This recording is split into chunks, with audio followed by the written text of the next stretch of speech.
এই তো আমাদের খাওয়ার একমাত্র ভরসা, কারণ বেশিরভাগ জায়গাতেই ওদের খাবার দাবারের শুকর টুকর থাকে।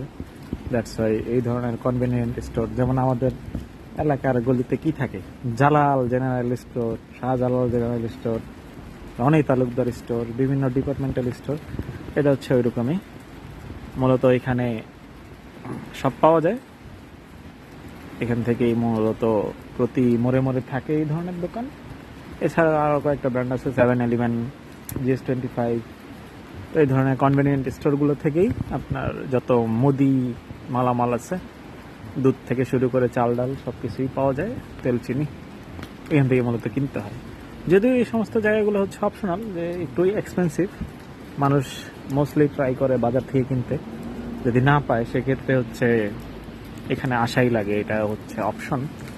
সো মানুষ এখানে আসে, সিগারেট থেকে শুরু করে ওদের পছন্দের মদ, যেমন এই যে অ্যাড দিয়ে রাখছে, কেউ অফেন্ডেড হবেন না, ওরা খায় তাই ওদের এটা ওপেন অ্যাড, এটা ওদের ওপেনই পাওয়া যায়। যেমন যদি দেখেন যে বিয়ারের অপশনগুলো ওদের একদম সাজানো ওপেন। সো এটা নিয়ে আসলে অফেন্ডেড হওয়ার কিছু নাই। এরা, আমরা খাই না অ্যাজ এ মুসলিম, কিন্তু অন্য যারা খায় তাদের ব্যাপার।